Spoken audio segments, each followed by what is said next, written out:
10 মুহররম আপনি এই দোয়াটি পড়ে আল্লাহর কাছে যান, 7 আসমানের উপর আপনার দোয়া পৌঁছে যাবে।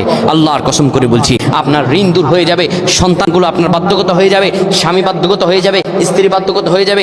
যা দোয়া করবেন আল্লাহ সব মনের আশা পূরণ করে দিবে।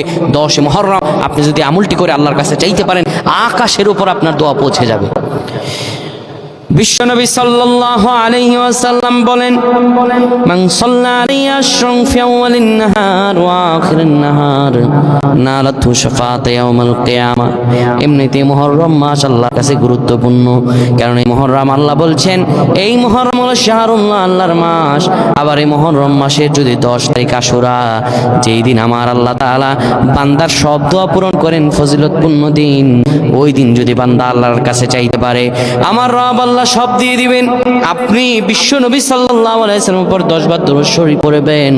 নবীজি বলেছেন, মান সাল্লা আলাইহি আশরান আউয়ালিন নাহার, দিনের শুরুতে যদি কেউ 10 বার দরুদ শরীফ পড়ে, দিনের শেষে যদি কেউ দরুদ শরীফ 10 বার পড়ে, নালাতহু শাফাআত ইয়াউমাল কিয়ামা, আমার নবীজির সুপারিশ তার কাছে কিয়ামতের দিন পৌঁছায়া যাবে। এত ফজিলত এই 10 মুহররমের দিন আসর নামাজের পরে আপনি কিবলামুখী হবেন।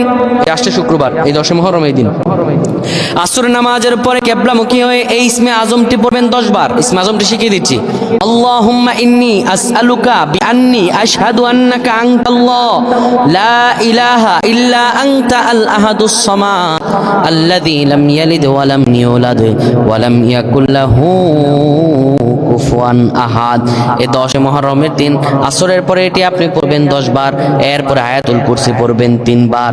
লা ইলাহা ইল্লাল্লাহু ওয়াহদাহু লা শারীকা লাহু লাহুল মুলকু ওয়া লাহুল হামদ ওয়া হুয়া আলা কুল্লি শাইইন কাদির 41 বার পড়ে আল্লাহর কাছে যা দোয়া করবেন, আমার রব আল্লাহ সব দোয়া পূরণ করে দিবেন।